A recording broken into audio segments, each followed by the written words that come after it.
I've got HT9000 resin.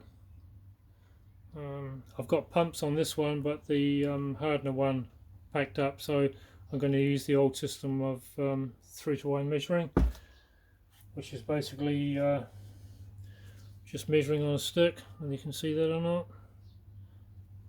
There you go, just 4 divisions, 3 resin, 1 hardener, works really well.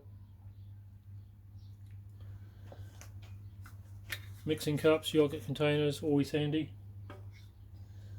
Gloves, of course, you're working with epoxy resin. And some spatulas to scrape off the excess resin. And the Aerolite 300 for the glue powder to mix the consistency. You don't want it too runny and you don't want it too thick. So just right so that when you rub the glue in, it creates a friction and holds itself. You don't need any clamping.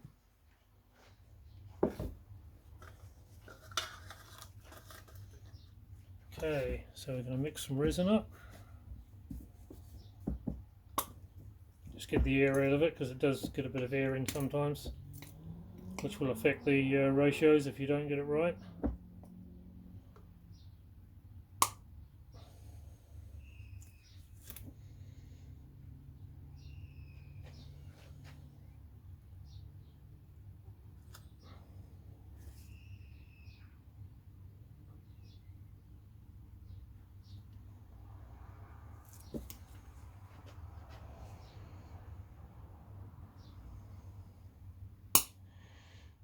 You can also mix this by weight or volume, depending on how you want to do it.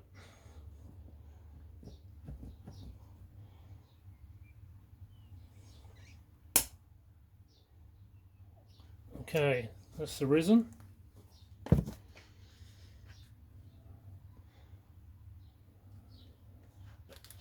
Mix up some hardener.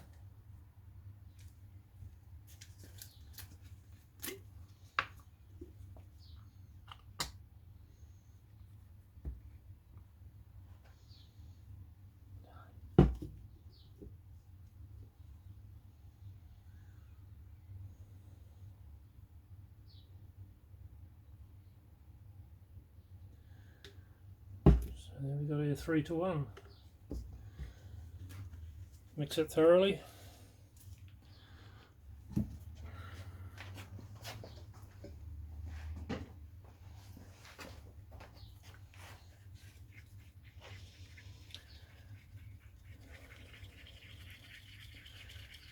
I stir it for about a minute or so.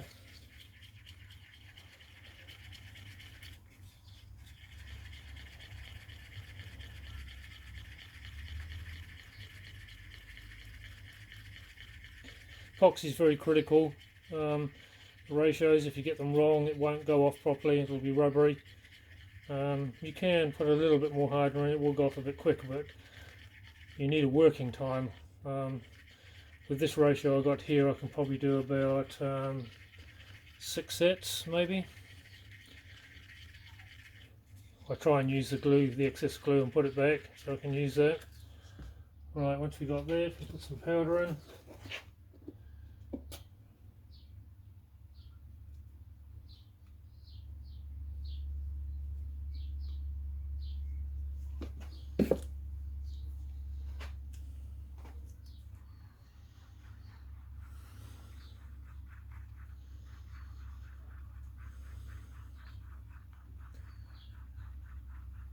This is a messy part of the whole job, is the gluing, but you get into a routine and it's not too bad.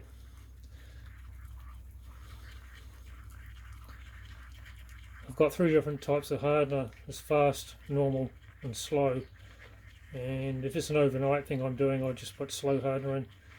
If I want to get 2 laminations done during the 2 lots of laminations during the day, I use fast, so I can in the morning I can do a batch, and in the afternoon I can take them off the paper here and do another batch.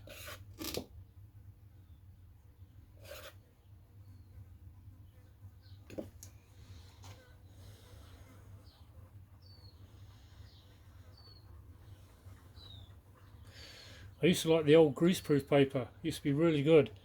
You could leave that down there and you could just take them up, it wouldn't stick. This is classed as greaseproof that I've got on here, but it's no good really. It's like paper. You just got to tear the stuff off the blocks. I don't know why they stopped the old greaseproof. That was really good. Alright, so that's not looking too bad. Generally, if it just drips off the stick, it's a pretty good mix. Because you do want it to slide a little bit.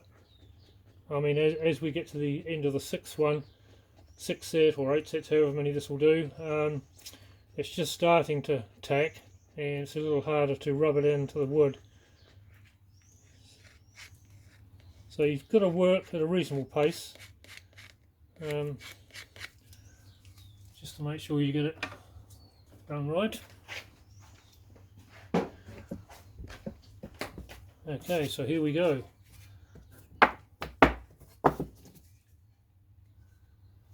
So I'm basically just going to spread it over. Let's give it a good coating.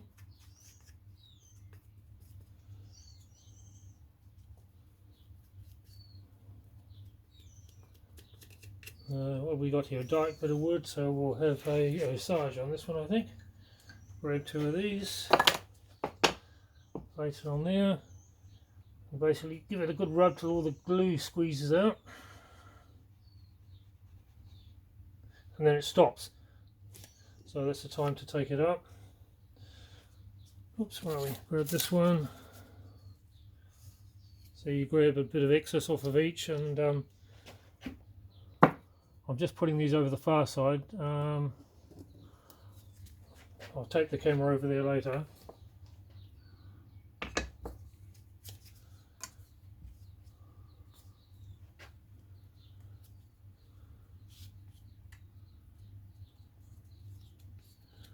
Alright, so that's a liberal coating on there.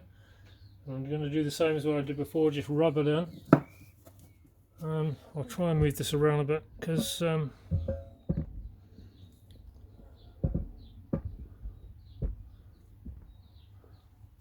just going to rub it in like that. And the critical part here is lining the rings up.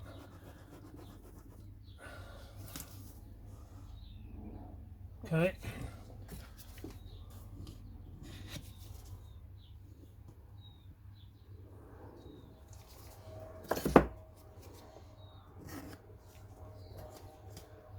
So you get the idea there. I'll just put this back over here again, and I'll just keep working my way around.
So here's let's have a look what colour should we use in that one. Liquid amber next, I think.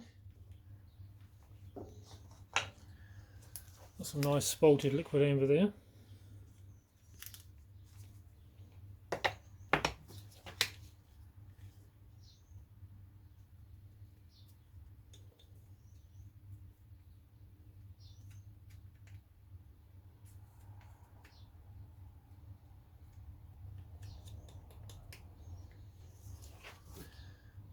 Don't be too shy on the glue, because you can always scrape it off.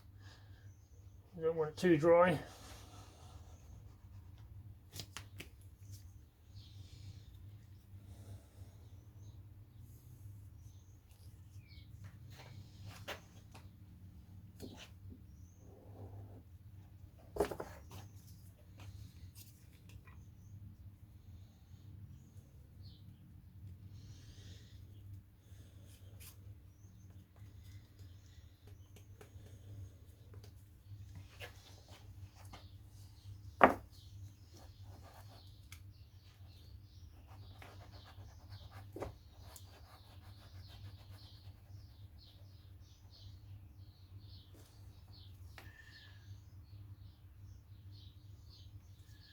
very critical you spend a bit of time lining up the lines, because if I see any that don't match up, I just throw them out. They've got to be right.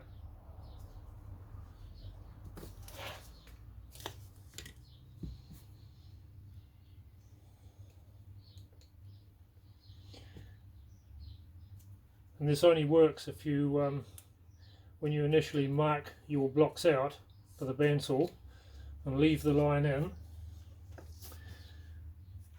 And if you leave that line in, when you're sanding, either you're just on the line, don't go past it, because when you put these slithers in, they will not line up. There'll be something out of line.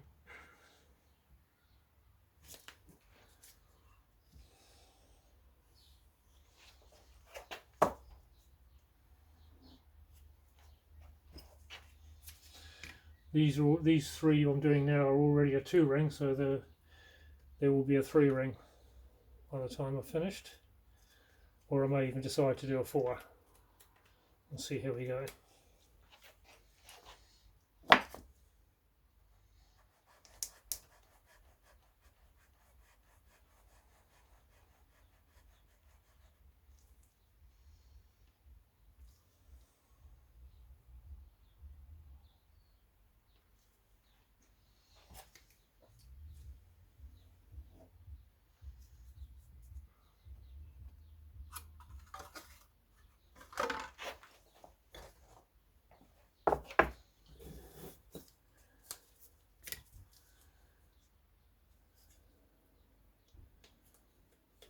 Might do an apricot on this one.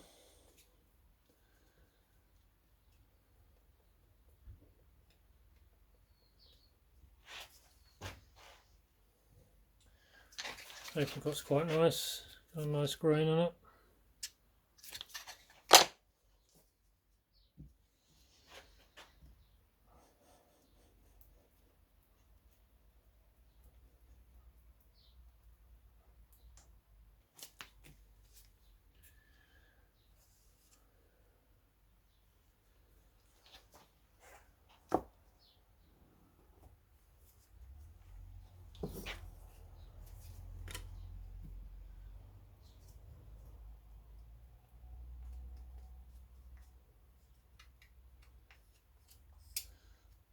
A lot of people ask if I get tired of making these. I don't really, because each one's different, you know. You don't know how it's going to turn out colour wise, and I think that's what breaks the monotony, especially when you go to polish them and you see the grains jumping out.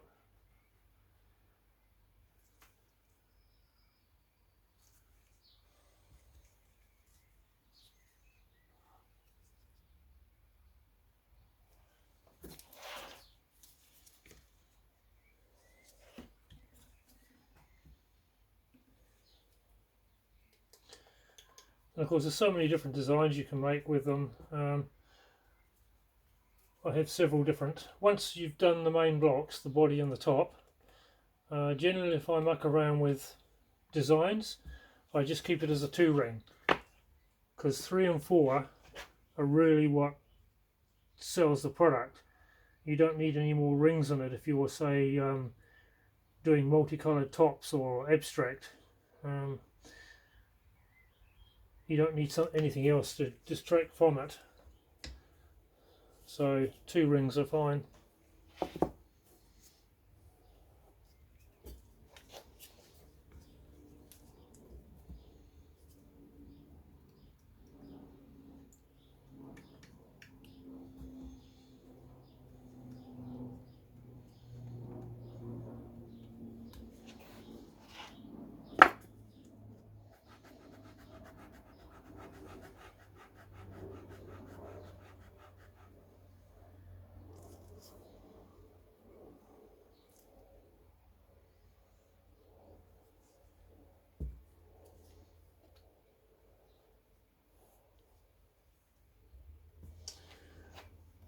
Alright, I'll finish that process off, do the rest of them,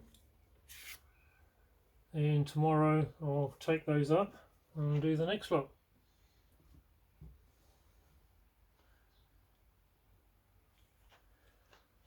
So that's that stage of gluing the rings. Hopefully that was useful.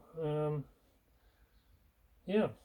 So the next stage after they're glued up, depending on, well, I have to do all the rings, and then when they're all done, the pieces will be cut off the ends, then go to the lathe and turn to a cylinder and docked off to the right size, and then the boring process begins on the drill press. So I'll do a video when I've got them all glued up and ready to turn.